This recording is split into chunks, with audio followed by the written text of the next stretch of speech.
Sa isang lugar na hindi minamadali ng oras, may isang lawa na bihirang puntahan ng sinuman.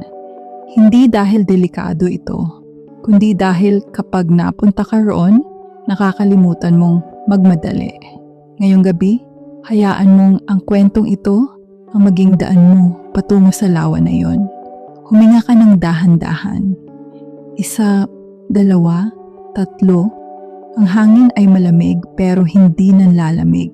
Sapat lang para ipaalala na ligtas kang magpahinga. Ang lawa ay napapalibutan ng mga punong matagal nang nakatayo. Hindi sila gumagalaw, hindi rin sila nagsasalita, pero parang alam nila ang bawat pagod na dinadala ng mga dumadating. Ang tubig sa lawa ay sobrang linaw. Hindi ito kumikislap, hindi rin ito umaalon. Parang salamin na nagpapakita ng kung anong kailangan mong makita at tinatago ang kung anong hindi mo muna kailangang harapin. Sinasabi ng matatanda na ang lawa raw na ito ay lumilitaw lamang kapag handa ka ng matulog. Kapag ang isip ay pagod na kakaisip. Kapag ang puso ay gusto na lang manahimik. Isang gabi may isang taong napadpad dito. Mabagal ang kanyang lakad. Mabigat ang kanyang mga mata at ang kanyang dibdib ay puno ng mga salitang hindi kailangang bigkasin. Umupo siya sa gilid ng lawa. Hindi niya sinubukang unawain ang lugar. Hindi rin niya tinanong kung bakit siya naroon. Hinayaan lang niya ang katahimikan na yakapin siya. Sa bawat segundo, mas nagiging malinaw ang kanyang paghinga. Sa bawat sandali, mas nagiging malalim ang pahinga. Ang tubig sa lawa ay bahagyang gumalaw, hindi dahil sa hangin, kundi dahil may panaginip na dahan-dahang umaahon. Isa itong panaginip na walang mukha, walang boses, isa lamang itong pakiramdam ng gaan. Habang pinagmamasdan niya ang tubig, napansin niyang ang mga alalahanin ay parang mga dahong unti-unting lumulubog. Isa-isa, walang ingay, walang paalam. Ang lawa ay hindi humihingi ng kahit ano.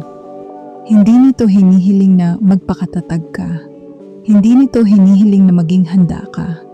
Sinasabi lang nito, pwede ka munang huminto. Unti-unting humiga ang taong iyon sa damuhan. Ang damo ay malamig pero nakakaaliw. Parang kama ng kalikasan na matagal nang naghihintay. Pumikit siya. At sa pagdampi ng dilim sa kanyang paningin, may mga liwanag na lumitaw, mahihinang liwanag, parang mga bituin sa ilalim ng talukap ng mata. Ang lawa ay patuloy na tahimik, ang gabi ay patuloy na mabagal, at ang oras ay tila pumayag na magpahinga rin. Sa huling sandali, bago siya tuluyang makatulog, narinig niya ang huling bulong ng lawa. Hindi mo kailangang dalhin ang lahat hanggang bukas. Pwede mong iwan dito ang bigat. Babantayan namin. At sa sandaling iyon, ang kanyang katawan ay bumigay sa antok, hindi sa pilitan, hindi biglaan, kundi banayad, parang yakap ng isang panaginip na matagal nang kilala. Pagdating ng umaga, mawawala ang lawa. Parang hindi ito umiral, pero ang kapayapaan na iniwan nito ay mananatili sa loob. At ngayon, habang nakahiga ka at nakikinig, baka ramdam mo na rin ang lawa. Hindi sa paligid, kundi sa loob ng iyong isip. Hayaan mo na itong manatili. Hayaan mong bumagal ang mga iniisip. At hayaan mong ang tulog ay dumating sa sarili nitong oras. Dahil may mga panaginip na mas maganda kapag pinayagan mong dumaloy ng tahimik. Sa isang tahimik na gabi habang ang mundo ay unti-unting humihinto sa ingay nito, may isang ilaw na palaging lumilitaw sa dulo ng gabi. Hindi ito maliwanag, hindi rin ito nakakasilaw. Isa lamang itong banayad na liwanag, sapat para ipaalala na may pahinga sa dulo ng bawat pagod. Habang nakahiga ka ngayon, pumikit ka lang sandali. Hayaan mong ang kwentong ito ang magdala sa iyo sa lugar kung saan mabagal ang oras at payapa ang bawat paghinga. May isang maliit na bayan na halos hindi na makikita sa mapa. Tahimik ang mga kalsada rito at ang mga bahay ay tila laging tulog. Sa gabing ito, ang buwan ay nakabitin lang sa langit, parang ayaw rin nitong gumalaw. At sa dulo ng bayan, may isang lumang poste ng ilaw. Matagal na itong nandoon. Walang nakakaalam kung sino ang naglagay. Walang nakakaalam kung bakit ito umiilaw tuwing hating gabi. Sinasabi ng matatanda na ang ilaw na iyon ay hindi para sa mga gising, kundi para sa mga pagod. Tuwing may taong napupuno ng bigat ang dibdib, tuwing may isip na hindi matahimik, unti-unting nagiging mas malinaw ang ilaw sa dulo ng gabi. Isang gabi, may isang nilalang, hindi bata, hindi rin matanda, ang napadpad sa lugar na iyon. Pagod ang kanyang mga paa, mabigat ang kanyang mga mata, at ang kanyang isip ay puno ng mga tanong na hindi kailangang sagutin ngayong gabi. Habang papalapit siya sa ilaw, napansin niyang mas gumagaan ang bawat hakbang. Parang hinahawi ng hangin ang bigat sa kanyang balikat. Parang sinasabi ng gabi, "Pwede ka munang magpahinga." Ang ilaw ay hindi nagsalita. Hindi rin ito kumilos. Pero ramdam niya ang init nito. Hindi init ng araw, kundi init ng katahimikan. Dahan-dahan siyang naupo sa ilalim ng poste. At sa sandaling iyon, ang kanyang paghinga ay bumagal. 1, 2, 3. Ang mga tunog sa paligid ay naging malambot. Ang hangin ay naging banayad. At ang oras ay parang huminto para lang sa kanya. Isa-isang naglaho ang mga alalahanin. Hindi dahil nasagot ang mga ito, kundi dahil hindi muna nila kailangan ng pansin. Ang ilaw sa dulo ng gabi ay parang bulong. Mahina, paulit-ulit. Bukas na lang. Hindi mo kailangang ayusin lahat ngayon. Ligtas ka. Habang nakaupo siya roon, ang kanyang mga mata ay unti-unting pumikit. At sa bawat paghinga, mas lumalalim ang pahinga. Mas bumibigat ang talukap ng mata. Mas nagiging tahimik ang isip. Sa huling sandali bago siya tuluyang makatulog, napansin niyang ang ilaw ay unti-unting humihina. Hindi dahil nawawala ito, kundi dahil hindi na niya ito kailangan. Pagdating ng umaga, wala na ang poste. Wala na rin ang ilaw, pero ang pakiramdam ng kapayapaan ay nanatili. At ngayon, habang nakikinig ka sa kwentong ito, baka hindi mo napapansin, pero baka may ilaw na rin sa dulo ng iyong gabi. Hindi mo kailangang hanapin, nandyan lang yun. Tahimik, naghihintay. Hayaan mo na munang bumagal ang mundo. Hayaan mong ang dilim ay maging kaibigan. At hayaan mong ang antok ang dahan-dahang yumakap sa'yo. Dahil minsan, ang pinakamagandang sagot ay ang mahimbing na tulog. Magandang gabi.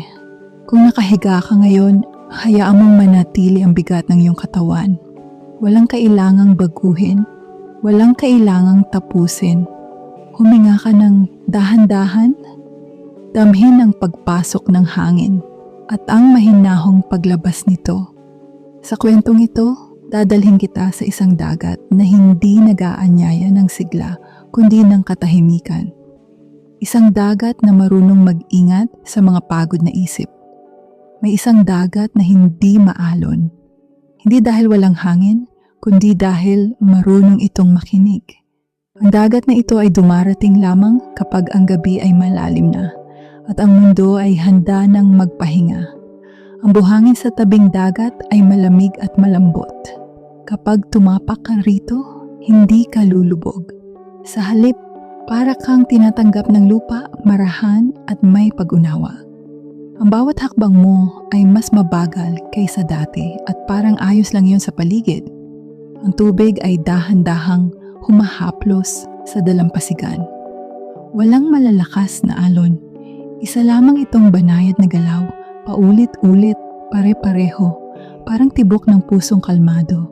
Sa bawat paglapit at pag-atras ng tubig, nararamdaman mong may hinuhugasan ito sa loob mo. Sa ibabaw ng dagat, ang liwanag ng buwan ay nakalatag na parang pilak. Hindi ito nakakasilaw. Sapat lang upang makita mo ang anyo ng katahimikan. Ang mga bituin ay tila mas mababa, parang mas malapit sa iyo kaysa dati. Habang nakaupo ka sa tabing dagat, naririnig mo ang tunog ng tubig.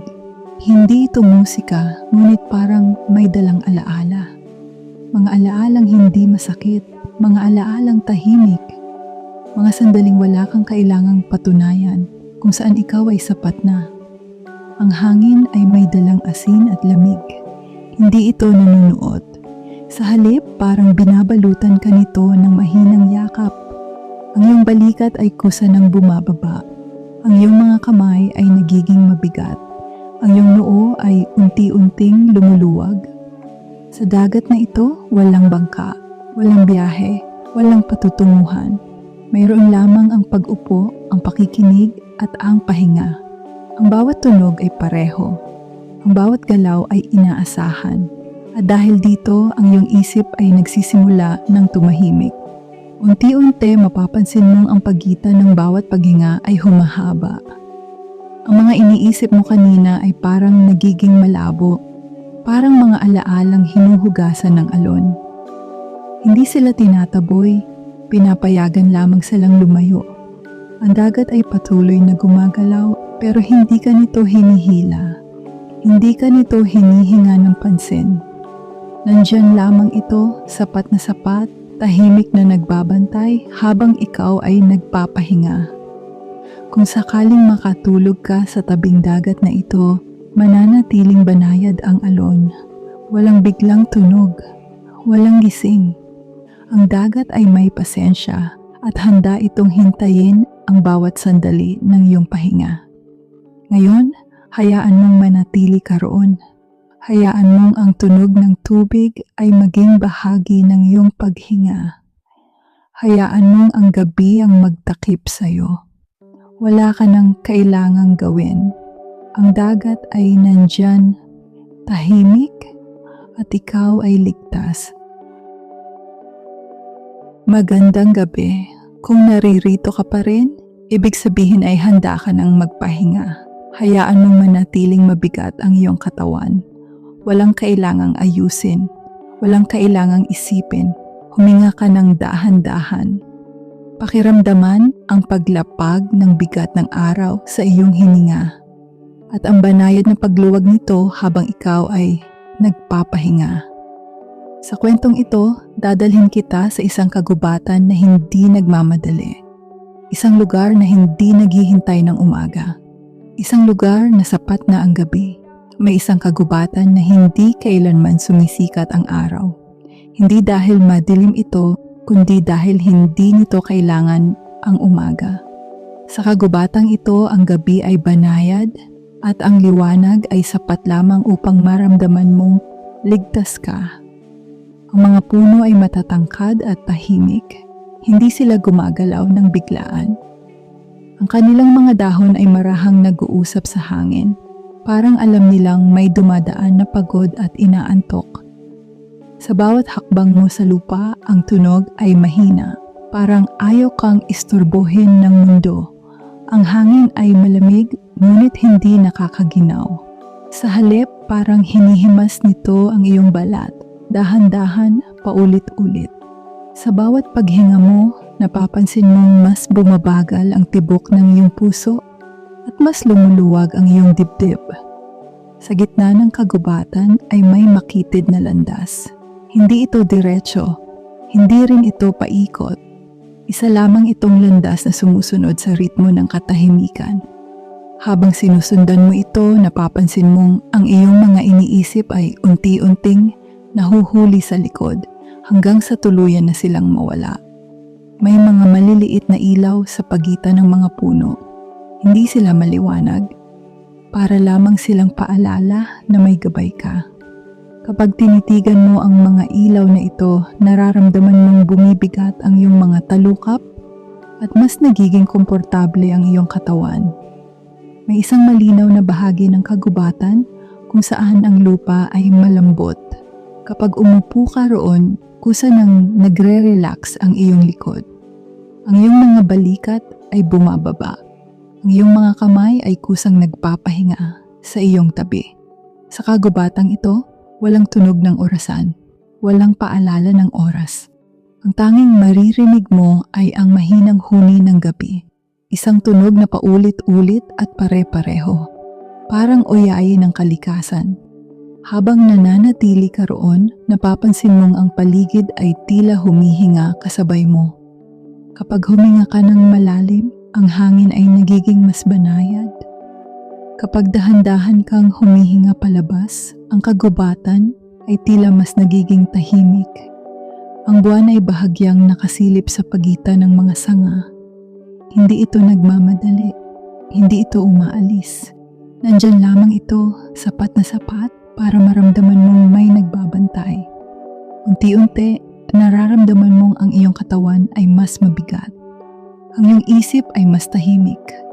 Ang iyong mga mata ay kusa ng pumipikit kahit hindi mo pilitin. At sa kagubatang walang umaga, walang gumigising sa'yo. Kung sakaling makatulog ka rito, mananatiling tahimik ang paligid. Walang araw na sisikat. Walang ingay na darating. Tanging ang pahinga lamang ang mananatili. Ngayon, hayaan mong manatili ka sa lugar na ito. Hayaan mong ang lupa ang sumuporta sa'yo. Hayaan mong ang gabi ang magbantay. Wala ka nang kailangang gawin. Ang kagubatan ay tahimik at ikaw ay ligtas. Tulog na. Magandang gabi. Kung nakahiga ka ngayon, hayaan mong manatiling mabigat ang iyong katawan. Walang kailangang ayusin, walang kailangang alalahanin. Huminga ka ng dahan-dahan, pakiramdaman ang pagpasok ng hangin at ang banayad na paglabas nito. Sa kwentong ito, sasakay tayo sa isang tren. Isang tren na hindi kailanman nagmamadali. Isang tren na lumalabas lamang kapag handa ka ng matulog. Ang kwento, may isang istasyon na tahimik kahit kailan, walang anunsyo, walang sigawan, walang nagmamadaling paa. Ang istasyong ito ay lumilitaw lamang kapag ang gabi ay malalim na at ang isip ay pagod na sa kakaisip. Ang sahig ng istasyon ay makinis at malamig sa paningin, ngunit kapag tinapakan mo ito, ramdam mo ang gaan. Ang mga ilaw ay malalambot, parang ayaw kang gisingin. Sa paligid ay may mga bangkong kahoy na parang matagal nang naghihintay ng mga pasaherong inaantok. Mula sa malayo, maririnig mo ang tren. Hindi ito malakas. Isa lamang itong mahinang ugong, parang buntong hininga ng mundo. Habang papalapit ang tunog, napapansin mong mas bumabagal ang iyong paghinga. Dumarating ang tren ng walang ingay. Dahan-dahan itong humihinto sa harap mo. Ang mga pinto ay kusang bumubukas, parang alam na handa ka na. Sa loob, ang ilaw ay mainit at banayad. Walang masyadong tao. Tahimik ang lahat. Kapag umupo ka sa iyong upuan, mararamdaman mong sakto lang ito. Hindi masyadong matigas. Hindi masyadong malambot. Ang likod mo ay kusa ng sumasandal at ang iyong mga paa ay nagiging mabigat. Parang pinapayagan na nilang magpahinga. Umandar ang tren ng marahan. Walang biglang galaw. Walang kalampag. Ang bawat pag-usad ay banayad, parang inuugoy ka. Sa labas ng bintana, makikita mo ang tanawin na dahan-dahang nagbabago, mga ilaw na unti-unting nawawala, mga ulap na tila gumagalaw kasabay mo. Ang tunog ng tren ay paulit-ulit at pare-pareho. Isang tunog na walang hinihingi. Habang pinakikinggan mo ito, napapansin mong ang iyong isip ay unti-unting tumatahimik. Ang mga iniisip mo kanina ay parang nananatili na lamang sa istasyon. Walang destinasyon ng tren na ito. Hindi mo kailangang malaman kung saan ka papunta. Ang mahalaga lamang ay ang biyahe, mabagal, ligtas at payapa. Sa bawat sandali, mas bumibigat ang iyong mga talukap. Mas humahaba ang pagitan ng bawat paghinga. May sandaling mapapansin mong ang tren ay parang lumulutang na lamang. Hindi mo na maramdaman ang riles. Hindi mo na marinig ang paligid. Tanging ang banayad na ugoy at ang mahinang tunog ang natitira. Kung sakaling makatulog ka habang sakay ng tren na ito, hindi ka nito gigisingin. Sa halip, patuloy itong bibiyahe, dahan-dahan, hanggang ikaw ay tuluyan ng malalim ang tulog. At kapag nagising ka, ang tren ay mawawala, parang panaginip na, tapos na ang tungkulin. Ngayon hayaan mong manatili ka sa upuan. Hayaan mong ang tren ang gumalaw para sa'yo. Hayaan mong ang gabi ang magbantay sa iyong pahinga. Wala ka nang kailangang gawin. Ang biyahe ay tuloy-tuloy, banayad, payapa, at habang ang tren ay dumaraan sa panaginip, maaari ka nang matulog. Magandang gabi sa'yo. Kung naririnig mo ang kwentong ito, ibig sabihin ay tapos na ang araw mo. Ligtas ka na ngayon. Wala ka nang kailangang patunayan. Huminga ka ng dahan-dahan.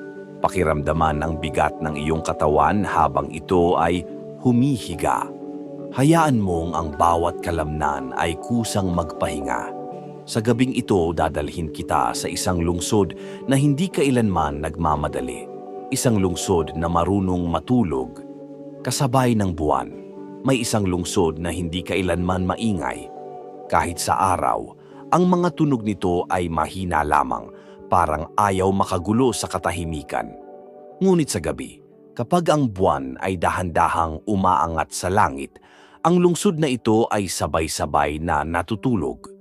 Ang mga ilaw sa mga bintana ay isa-isang namamatay, hindi biglaan kundi dahan-dahan. Parang bawat tahanan ay may sariling oras ng pamamaalam sa araw.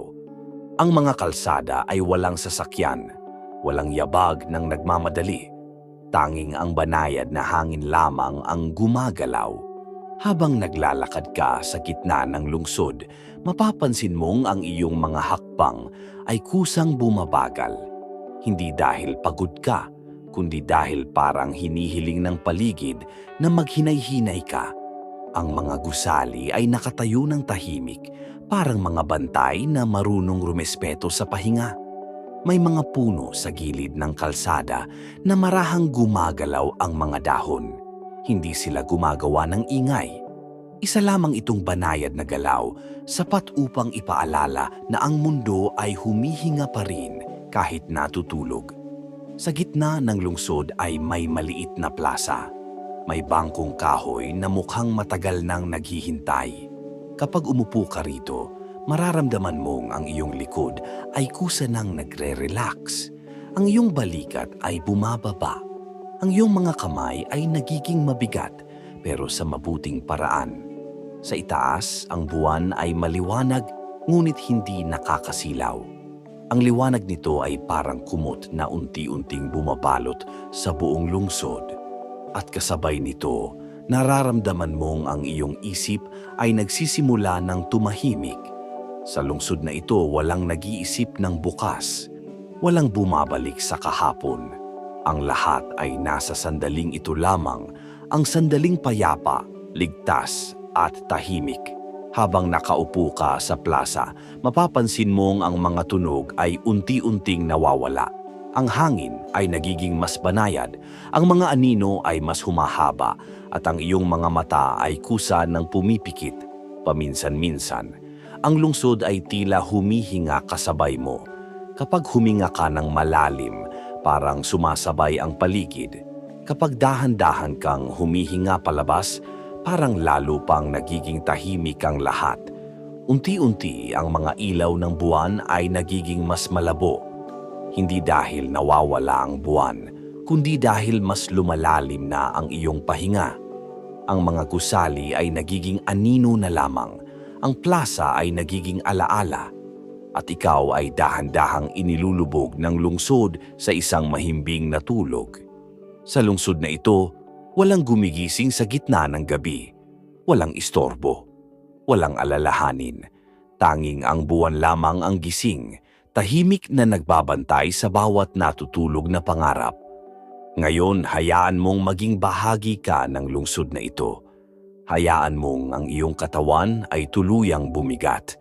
Hayaan mong ang iyong isip ay kumalma. Wala ka nang kailangang gawin.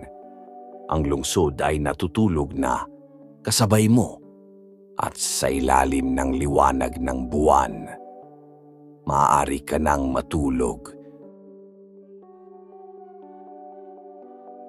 Magandang gabi. Kung naririto ka ngayon, ibig sabihin ay tapos na ang araw mo. Wala ka nang kailangang balikan.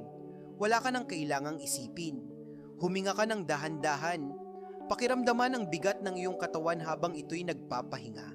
Sa kwentong ito, dadalhin kita sa isang lugar na hindi kailangang lakaran. Isang lugar na kusang lumalapit at kusang ding lumalayo kapag handa ka ng matulog. May isang bahay na hindi matatagpuan sa lupa. Hindi rin ito nakatayo sa bundok o sa gitna ng kagubatan. Ang bahay na ito ay nakalutang sa ulap, mataas, tahimik at malayo sa ingay ng mundo. Hindi ito basta-basta nakikita. Lumilitaw lamang ito kapag ang mga mata ay pagod na sa kakatingin at ang isip ay handa ng magpahinga.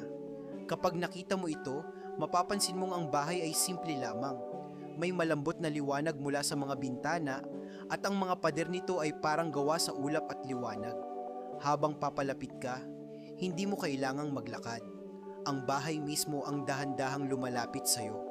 Walang biglang galaw, walang tunog, tanging ang banayad na paggalaw ng hangin ang mararamdaman mo. Sa paligid ay puro ulap, makapal, malambot at tahimik. Kapag tumapak ka rito, hindi ka lulubog. Sa halip, para kang inuupo ng ulap, hinahawakan ka nito ng marahan, parang sinasabi sa'yo na ligtas ka. Pagpasok mo sa bahay, agad mong mararamdaman ang katahimikan. Hindi ito katahimikang nakakabingi. Ito ay katahimikang may kasamang kapayapaan. Ang sahig ay mainit, ang hangin ay sakto lamang, at ang bawat sulok ay parang nag-aanyaya ng pahinga.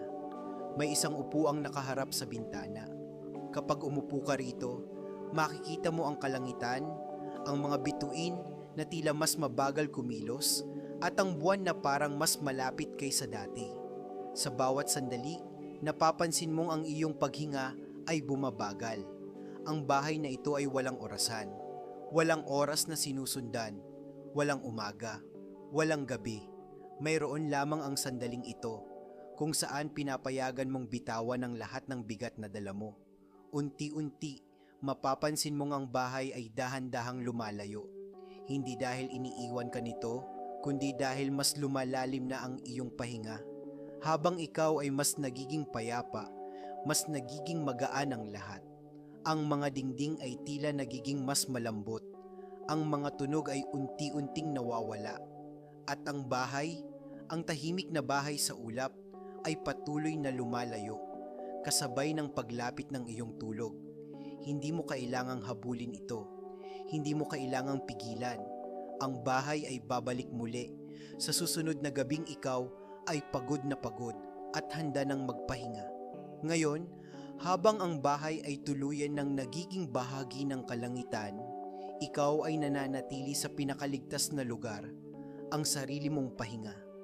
Ang iyong mga mata ay mabigat, ang iyong isip ay tahimik, ang iyong katawan ay buo. Huminga ka ng isa pang beses, dahan-dahan. Wala ka nang kailangang gawin. Ang bahay ay nagbabantay mula sa malayo at ikaw ay maaari ng matulog. Magandang gabi sa'yo. Kung nakahiga ka ngayon, hayaan mong maging komportable ang iyong katawan. Ilagay ang iyong mga kamay kung saan sila natural na nagpapahinga. Isara ang iyong mga mata at huminga ng dahan-dahan. Walang kailangang isipin, walang kailangang gawin. Narito ka lamang upang magpahinga.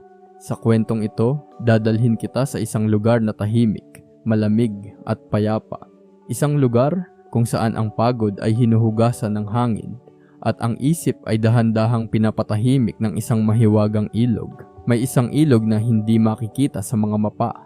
Hindi ito dinarayo ng mga tao at wala ring nakakaalam kung saan ito nagsisimula. Ang ilog na ito ay lumilitaw lamang kapag ang mundo ay halos tulog na. Kapag ang mga ilaw ay patay na at ang mga ingay ay napalitan na ng katahimikan. Ang tubig nito ay malinaw at mabagal ang agos. Hindi ito nagmamadali. Parang alam nitong walang humahabol sa oras. Kapag tinitigan mo ang ibabaw ng ilog, makikita mo ang refleksyon ng langit, ang mga bituin, ang buwan, at ang katahimikan sa pagitan nila. Habang lumalapit ka sa tabing ilog, mapapansin mong ang hangin ay mas malamig, ngunit hindi nakakaginaw. Sa halip, para itong yakap na matagal mong hinintay. Sa bawat paghinga mo, parang may isang bigat na unti-unting nawawala sa dibdib mo.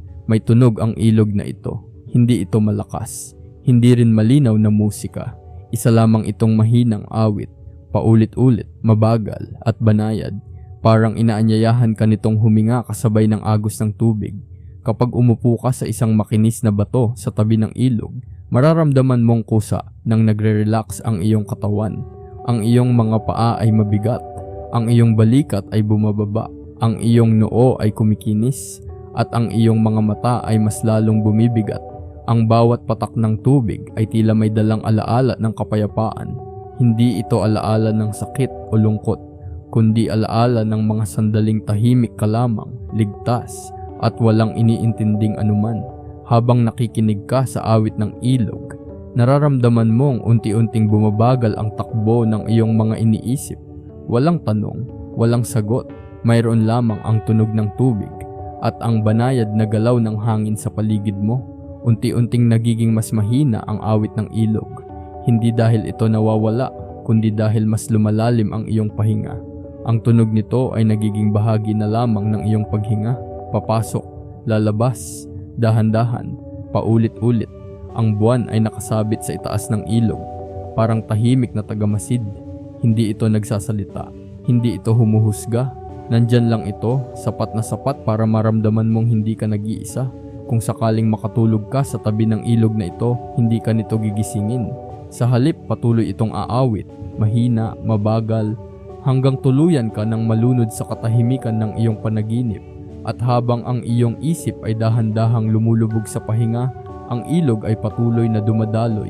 Walang simula, walang wakas. Ngayon, hayaan mong pumikit ang iyong mga mata ng tuluyan. Hayaan mong ang awit ng ilog ay manatili sa iyong loob. Wala ka nang kailangang gawin. Narito ka na sa ligtas na lugar. Tulog na. Sa oras na ang mundo ay tahimik na, kapag ang mga ilaw sa mga bintana ay isa-isang namamatay at ang mga tunog ng araw ay tuluyan ng nawawala, saka lamang lumilitaw ang hardin na ito. Hindi ito makikita sa umaga at hindi rin sa hapon. Tanging sa pagitan ng hating gabi at katahimikan ito, dahan-dahang sumusulpot, parang panaginip na ayaw magising. Ang hangin sa lugar na iyon ay malamig, ngunit banayad. Hindi ito nanunuot sa balat, bagkus ay parang kamay na marahang humahaplos. Sa bawat paghinga, may dalang bangon ng damo at mga bulaklak na hindi kailanman nalalanta. Ang mga dahon ay kumikilos ng mabagal, tila sa sinasadya nilang huwag gumawa ng ingay. Sa gitna ng hardin ay may makitid na daanan na yari sa makinis na bato. Kapag tinapakan mo ito, hindi mo mararamdaman ang bigat ng iyong mga paa. Parang mas magaan ang katawan mo rito at bawat hakbang ay mas dahan-dahan kaysa sa nakasanayan. Walang dahilan para magmadali. Sa harding ito, ang oras ay tila humihinga rin, mabagal, malalim at payapa. Sa magkabilang gilid ng daanan ay may mga bulaklak na bahagyang kumikislap. Hindi sila maliwanag, ngunit sapat lang upang gabayan ka. Ang kanilang liwanag ay parang munting bituin na napagod na sa kalangitan at nagpasiyang magpahinga sa lupa.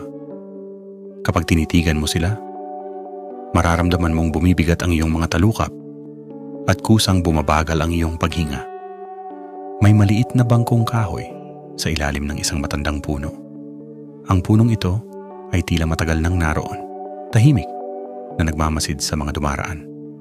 Kapag umupo ka sa bangko, mararamdaman mong sakto lang ito, hindi malamig, hindi mainit. Ang likod mo ay kusa ring magre-relax at ang balikat mo ay parang binibitawan ang lahat ng pagod na daladala mo buong araw. Mula sa malayo, maririnig ang isang tunog.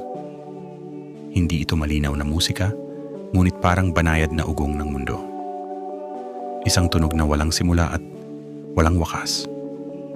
Habang pinakikinggan mo ito, napapansin mong mas bumabagal ang tibok ng iyong puso at mas humahaba ang pagitan ng bawat paghinga mo. Sa harding ito, walang kailangang isipin, walang kailangang tapusin, walang kailangang patunayan. Ang bawat sandali ay sapat na. Ang bawat hinga ay kumpleto. At habang nakaupo ka roon, napapansin mong ang iyong mga mata ay kusa ng pumipikit kahit hindi mo ito sinasadya. Ang buwan ay dahan-dahang sumisilip sa pagitan ng mga sanga. hindi ito maliwanag. Isa lamang itong tahimik na liwanag na parang nagbabantay. Ang mga anino ng mga dahon ay gumagalaw sa lupa, dahan-dahan, paulit-ulit, na parang sinasabi sa iyo na ligtas kang naroon. Kung sakaling makatulog ka, sa harding ito, hindi ka magigising na pagod. Sa halip, mararamdaman mong buo ka, payapa. Parang may isang lugar sa mundo na tahimik na naghintay para sa iyo kahit hindi mo alam. At habang ang hardin ay unti-unting naglalaho kasabay ng papalapit na umaga, ikaw ay nananatili sa pinakamalalim na bahagi ng iyong pahinga. Ang mga bulaklak ay muling nagiging karaniwang damo. Ang daanan ay nawawala, ngunit ang kapayapaang naranasan mo ay mananatili. Ngayon, hayaan mong ang iyong sarili ay manatili roon. Hayaan mong ang hinga mo ay maging mabagal. Hayaan mong ang katawan mo ay tuluyang bumigat. Ang hardin ay nandyan lang, tahimik, naghihintay, habang ikaw ay dahan-dahang inaanyayahan ng mahimbing na tulog. At sa sandaling ito, wala ka nang kailangang gawin. Tulog na.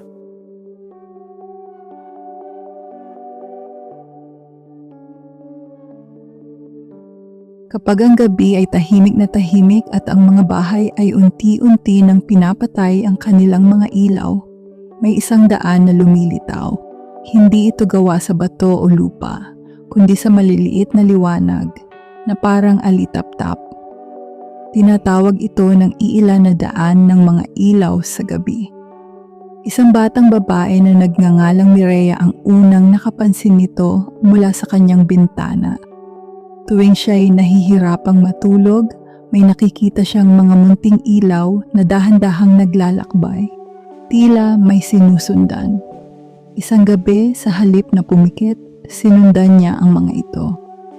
Sa bawat hakbang ni Mireya, mas nagiging tahimik ang mundo. Ang mga tunog ng araw ay unti-unting nawawala. Ang ingay, ang pagod, ang pagmamadali. Sa gitna ng daan, nakilala niya si Lyo, ang tagapag-ilaw ng gabi, isang nilalang na tila gawa sa buwan at ulap. Ipinaliwanag ni Lyo na ang daan ay para sa mga pusong hirap bumitaw sa araw. Ang bawat ilaw ay isang iniisip na kailangang ihatid sa pahinga. Kasama nila si Sima, ang diwata ng dahan-dahang hakbang. Sa tuwing siya'y humahakbang, bumabagal ang oras. Ngunit biglang lumakas ang liwanag. Dumating si Ruvo, ang tagapagdala ng alaala. Hindi siya masama, dala lamang niya ang bigat ng mga nangyari. Naramdaman ni Mireya ang bigat sa dibdib, ngunit hindi siya tumigil. Tinuruan siya ni Sima na huminga kasabay ng liwanag. 1, 2, 3. Sa bawat hinga, ang mga ilaw ay isa-isang umaangat hanggang sa mawala sa langit. Sa dulo ng daan, naroon si Nila, ang diwata ng pahinga. Hindi siya nagsalita, ngumiti lamang siya at hinawakan ang noo ni Mireya. Pagmulat ni Mireya, nasa kanyang kama na siya. Ngunit mula noon, tuwing nahihirapan siyang matulog, sapat nang pumikit at sundan sa isip ang daan ng mga ilaw sa gabi. At sa bawat batang gumagawa nito, mas tahimik ang mundo. May isang dagat na hindi kailanman umaalon. Wala itong malalakas na hangin, wala ring unos. Ang tubig nito ay kasing kinis ng salamin at ang langit ay laging may buwan. Tinatawag ito ng mga bituin na dagat ng katahimikan. Isang batang lalaki na nagngangalang Tarin ang dinala roon isang gabi. Mabigat ang kanyang talukap, ngunit hindi siya makatulog. Sa pagitan ng antok at gising, naramdaman niyang siya'y hinahaplos ng malamig na simoy. Sa pampang ng dagat, sinalubong siya ni Asera, ang tagapangalaga ng tubig. Ang kanyang boses ay parang alon na dumarampi sa buhangin, banayad at paulit-ulit. Sinabi niya kay Tarin na ang dagat ay para sa mga isip na masyadong maingay. Kasama nila si Mulun, ang pagong ng malalim na oras. Mabagal siyang gumalaw, ngunit sa bawat hakbang niya, tila humihinto ang mundo. Tinuruan niya si Tarin na makinig, hindi sa tunog, kundi sa pagitan ng mga tunog. Sa gitna ng dagat, may lumitaw na anino. Siya si Varek, ang bigat ng iniisip. Sa bawat galaw niya, bahagyang nanginginig ang tubig. Ngunit sa halip na matakot, umupo si Tarin sa pampang at hinayaang dumaan ang mga iniisip, isa-isa, walang hinahabol. Unti-unting luminaw ang dagat. Ang buwan ay mas naging maliwanag at ang tubig ay tila humihinga. Lumapit si Elior, ang tagahabi ng tulog. Mula sa liwanag ng buwan, hinabi niya ang isang banayad na panaginip. Walang kwento, walang tanong, tanging kapayapaan. Dahan-dahang nahiga si Tarin sa ibabaw ng tubig. Hindi siya lumubog. Sa halip, siya'y inindayog ng katahimikan. Pagmulat niya, umaga na. Ngunit ang dagat na hindi umaalon ay naiwan sa kanya. Sa bawat gabing pipikit siya, sapat ng alalahanin ang tahimik na tubig upang ang tulog ay dumating. Dahil minsan, ang pahinga ay hindi kailangang hanapin. Kailangan lamang itong hayaan.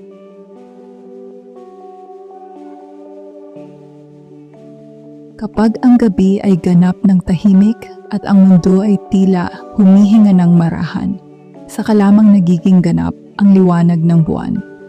Hindi ito ang liwanag na nakakasilaw, kundi ang liwanag na yumayakap.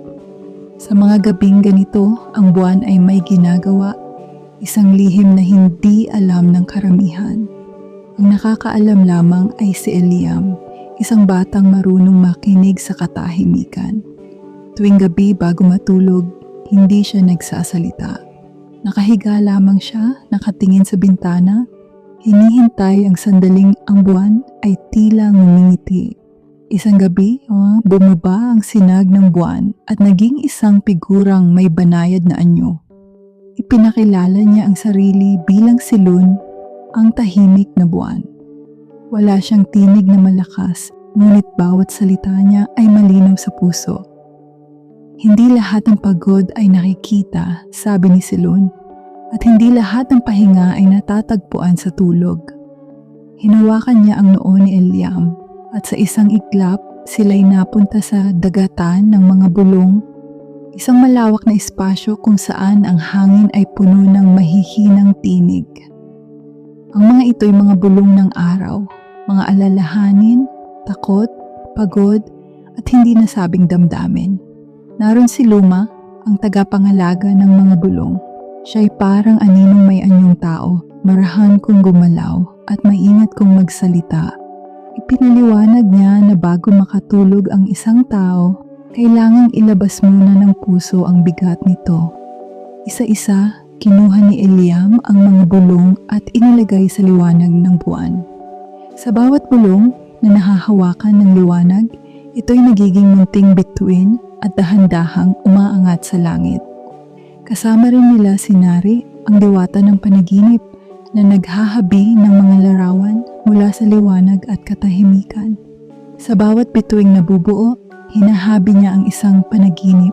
Hindi magulo, hindi mabilis, kundi payapa at ligtas. Ngunit hindi lahat ay nais mapakawalan ang mga bulong. Lumitaw si Garan, ang anino ng paghawak. Siya ang kumakatawan sa takot na bitawan ng sakit, sa pag-iisip na kapag pinakawalan ang lungkot, mawawala rin ang alaala. Hindi tumakbo si Eliam. Sa halip, humarap siya kay Garan at marahang nagsalita. Hindi kita kinakalimutan, wika niya. Pinapayagan lamang kitang magpahinga. Sa sandaling iyon, natunaw ang anino. Ang natira ay liwanag, hindi maliwanag, kundi sapat lamang. Unti-unting napuno ng mga bituin ang dagatan. Ngumiti si Silun. Ito ang aking gawain tuwing gabi, sabi niya. Ginagawa kong panaginip ang mga pagod na bulong ng mundo.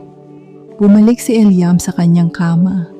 Mabigat ang kanyang talukap, ngunit magaan ang kanyang dibdib. Sa labas ng bintana, ang buwan ay tahimik na nakabantay.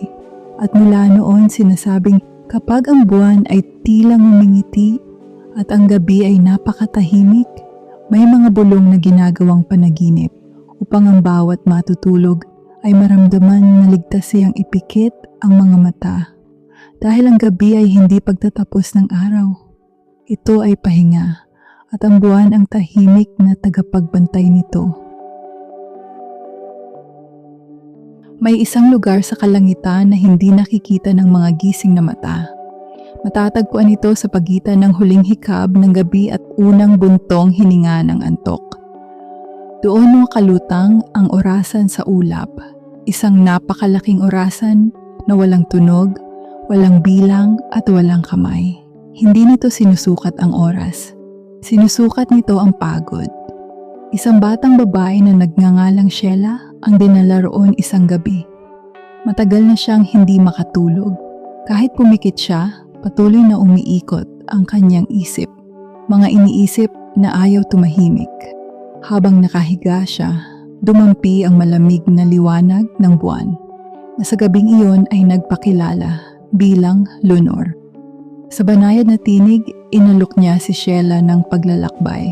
Hindi palayo, kundi papaloob. Sa isang iglap, naramdaman ni Sheila na siya'y magaan. Nang muling bumukas ang kanyang mga mata, nasa ibabaw na siya ng isang ulap na parang kama. Sa gitna nito ay naroon ang orasan. Sumalubong sa kanya si Tempo, ang tagapangalaga ng pagitan ng gising at tulog. Mabagal siyang magsalita at sa bawat salita ay tila bumabagal ang hangin. Bakit ayaw tumigil ng oras? Tanong ni Sheila. Ngumiti si Tempo. Dahil ayaw mong huminto. Kasama nila si Mora, ang diwata ng pahinga na may pakpak na parang huni ng hangin. Ipinaliwanag niya na ang orasan ay humihinto lamang kapag natutong bumitaw ang puso sa mga iniisip, sa mga tanong, sa mga bukas na hindi pa dumarating. Biglang umalo ng ulap. Lumitaw si Tikra, ang anino ng pagmamadali. Siya ang bumubulong ng kailangan. Dapat at paano kung. Sa bawat bulong niya, mas bumibigat ang dibdib ni Sheila. Sa halip na labanan, umupo si Sheila sa harap ng orasan. Ipinatong niya ang kanyang kamay sa malambot na ulap at marahang huminga. 1, 2, 3. Sa bawat hinga, mas humihina ang bulong ni Tikra. Unti-unting naglaho ang anino. Sa sandaling iyon, huminto ang orasan. Hindi dahil tumigil ang oras, kundi dahil handa nang magpahinga si Sheila. Bumaba ang liwanag ng buwan at naramdaman ni Sheila ang init ng kama, ang bigat ng kumot at ang lambot ng dilim. Nang magmulat siya, nasa kanyang silid na siya. Ngunit may naiwan. Tuwing siya'y hihiga at pipikit, naririnig niya ang katahimikan, hindi bilang kawalan ng tunog, kundi bilang pahinga. At sa tuwing handa na siyang matulog, ang orasan sa ulap ay muling humihinto. Kahit hindi niya ito nakikita. Dahil ang tunay na pahinga ay dumarating hindi kapag ubos na ang oras, kundi kapag pinili mo ng magpahinga. Tuwing gabi bago matulog, may ginagawa si Ili na hindi niya sinasabi kaninuman. Gumagawa siya ng munting bangkang papel at inilalagay ito sa maliit na sapa malapit sa kanilang bahay. Hindi siya humihiling, hindi rin umaasa. Pinapanood lamang niya itong tangayin ng tubig, saka siya bumabalik sa kanyang higaan. Isang gabi, mas tahimik ang mundo kaysa karaniwan. Ang mga kuliglig ay tila pabulong lamang at ang buwan ay mababa, parang nakikinig. Nang ihulog ni Ili ang bangkang papel, may kakaibang nangyari. Hindi ito agad tinangay ng agos. Sa halip, umikot ito ng marahan at unti-unting lumiwanag. Mula sa tubig ay umangat si Dala, ang diwata ng mga ilog. Ang kanyang tinig ay banayad, parang alon na humahaplos sa pampang. Sinabi niya kay Ili na ang bangkang papel ay napili dahil ito'y ginawa hindi para sa kahilingan, kundi para sa katahimikan. Sa isang iglap, lumiit ang mundo. Si Ili ay tila naging kasing liit ng bangka at napasakay dito. Ang sapa ay naging isang malawak na dagat na kumikislap sa liwanag ng mga bituin. Tinawag ito ni Dala na dagat ng mga panaginip. Habang sila'y naglalayag, nakilala nila si Lunok, ang buwanang isda na nagliliwanag sa dilim. Siya ang tagapag-ingat ng mga lihim na iniisip bago matulog. Sa bawat paglangoy niya sa ilalim ng bangka, nararamdaman ni Ili ang paggaan ng dibdib na para bang unti-unting pinubura ang bigat ng araw. Maya-maya, bumaba mula sa langit si Ulano, ang ulap na hindi umuulan.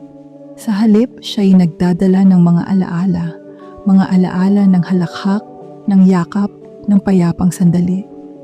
Isa-isa niyang ibinulong ang mga ito sa hangin at ang dagat ay lalong naging banayad. Ngunit biglang dumilim ang paligid.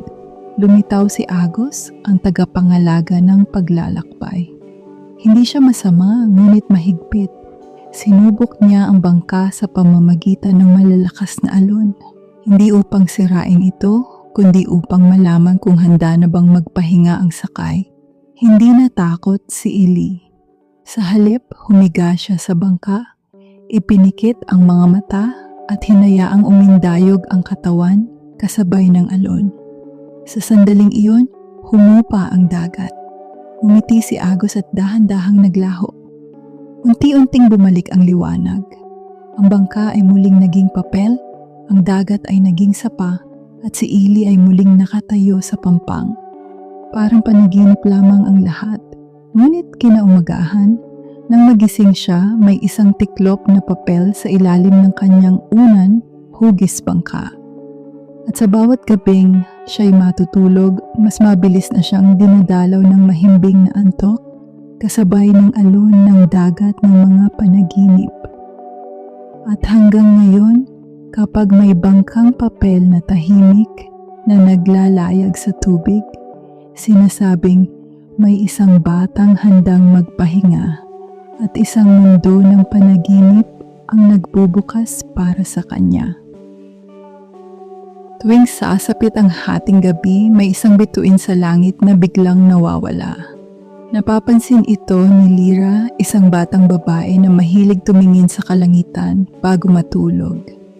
Palagi siyang nakaupo sa bintana, tahimik, habang pinagmamasdan ng mga bituin na tila kumikindat sa kanya. Isang gabi, habang hinihimas ni Lyra ang kanyang unan, biglang umihip ang malamig na hangin at nagpakita ang buwan. May banayad ng ngiti at boses na parang awit. Sinabi ng buwan na ang nawawalang bituin ay si Tala, isang bituing napapagod na sa walang tigil na pagliwanag. Dinala ng buwan si Lyra sa ulap kung saan nila nakilala si Ulapin, ang malambot at tahimik na tagapagbantay ng kalangitan. Ikinuwento ni Ulapin na si Tala ay nawawala tuwing hating gabi dahil wala siyang alam kung paano magpahinga. Sa gitna ng ulap, natagpuan nila si Tala. Mahina ang liwanag at tila nanginginig. Tinuruan siya ni Lyra ng isang munting ritual sa pagtulog na itinuro rin sa kanya ng kanyang kaibigang Huni. Isang munting ibon na kumakanta lamang kapag gabi na. Pumikit ka, huminga ng dahan-dahan at hayaang yakapin ka ng dilim, bulong ni Lyra. Nang sundin ito ni Tala, unti-unti siyang lumiwanag, hindi dahil sa pagod, kundi dahil sa kapayapaan. Mula noon, hindi na tuluyang nawawala ang bituin. Sa halip, kumikislap lamang ito ng marahan tuwing hating gabi. Tanda na kahit ang mga bituin ay kailangang matulog. At si Lyra, tuwing makikita ang munting kislap ni Tala, ay ngumingiti at mahimbing na ring nakakatulog. Sa pinakatahimik na bahagi ng kagubatan, may isang punong hindi matatagpuan sa mapa. Hindi ito dinadaanan ng karaniwang manlalakbay sapagkat lumilitaw lamang ito kapag ang mundo ay handa ng matulog. Ang tawag dito ay puno ng mga panaginip. Ang mga dahon nito ay kumikislap na parang bituin at ang mga bunga ay maliliit na liwanag na dahan-dahang lumulutang bago mahulog sa damuhan. Kapag nahawakan ng bata ang isang bunga, dinadala siya nito sa isang panaginip na puno ng kapayapaan. Isang gabi, may isang batang lalaki na nagngangalang Amihan ang napadpad sa kagubatan. Hindi siya makatulog mula nang mawala ang kanyang ngiti. Tahimik siyang naglakad, hawak ang isang munting parol, hanggang sa marinig niya ang banayad na bulong ng hangin. Halika, wika ng hangin, at sa bawat hakbang ni Amihan ay mas lumalalim ang katahimikan. Sa gitna ng kagubatan, nakita niya ang puno ng mga panaginip. Sa paanan nito ay naroon si Lunaya, ang diwata ng gabi, na may matang kasing lambot ng ulap. Ipinaliwanag ni Lunaya na ang puno ay humihina dahil unti-unti nang nakakalimot ang mga tao kung paano magpahinga. Kasama nila ang Umi, isang matandang pagong na tagapangalaga ng oras. Mabagal siyang magsalita, ngunit bawat salita ay puno ng karunungan. Sinabi ni Umi na ang mga panaginip ay hindi basta dumarating. Ito'y inaalagaan. Biglang umihip ang malakas na hangin. Dumating si Bagwis, ang hangin ng hilaga, na nagbabala na paparating ang unos na maaaring magpatumba sa puno. Nanginig ang mga dahon at nagsimulang malaglag ang mga bunga. Hindi nag-atubili si Amihan. Sa kabila ng takot, niyakap niya ang puno. Pumikit siya at inalala ang mga sandaling dati siyang masaya. Ang halakhak, ang init ng araw, ang yakap ng gabi. Sa bawat alaala, muling lumiwanag ang mga dahon. Si Lunaya ay umawit ng isang awiting walang salita, habang si Umi ay marahang kumatok sa lupa upang pakalmahin ang oras. Si Bagwis naman ay humina ang ihip, naging banayad na simoy.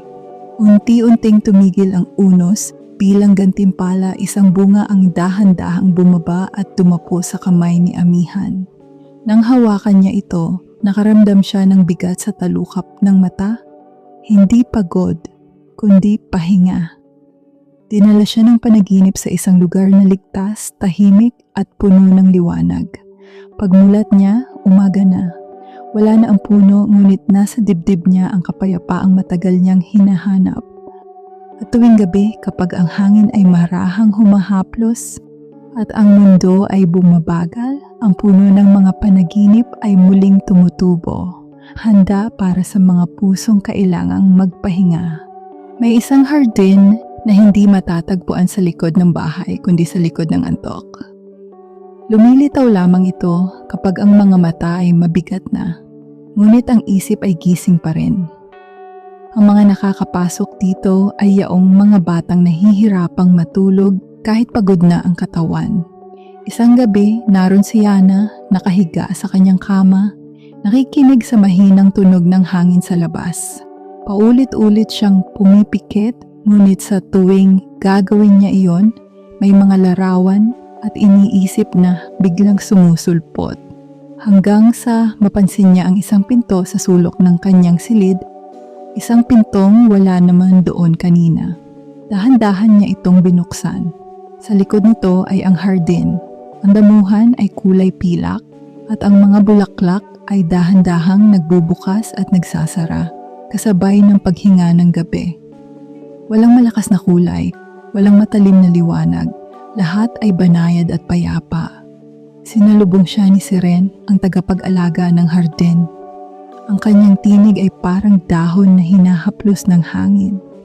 Ipinaliwanag niya na ang hardin ay nilikha upang paglapagan ng mga iniisip bago matulog.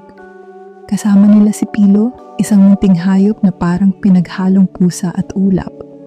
Sa bawat hakbang nito, may mga butil ng liwanag na nahuhulog sa lupa at nagiging bulaklak.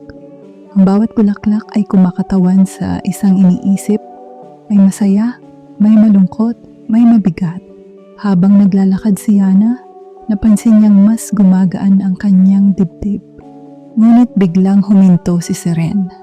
Sa gitna ng hardin ay naroon si Caro, ang tagapangalaga ng mga hindi matapos-tapos na tanong. Siya ay nakaupo, tahimik, at napapaligiran ng mga halamang tila gusot at magkakabuhol. Hindi ka pa pwedeng matulog, sabi ni Caro. May iniisip ka pa. Hindi tumutol si Yana. Umupo siya sa tabi ni Caro at pinakinggan ang katahimikan. Hindi niya sinagot ang mga tanong. Hindi rin niya sila itinaboy. Hinayaan lamang niyang naroon ang mga ito. Unti-unting ang mga gusot na halaman ay nagsimulang lumuwag. Ang mga dahon ay naging tuwid, ang mga ugat ay huminga. Lumapit si Pilo at humiga sa paanan ni Yana, mainit at magaan. Sa gitna ng hardin, may isang bangkong gawa sa kahoy at liwanag. Naupo roon si Yana, ipinikit ang mga mata at hinayaang ang hardin ang magbantay sa kanyang mga iniisip. Nang muli niyang imulat ang mga mata, nasa kanyang kama na siya. Wala na ang pinto. Tahimik na ang silid. Ngunit sa kanyang dibdib, naroon pa rin ang hardin, ang pakiramdam na ligtas ang isip kahit natutulog.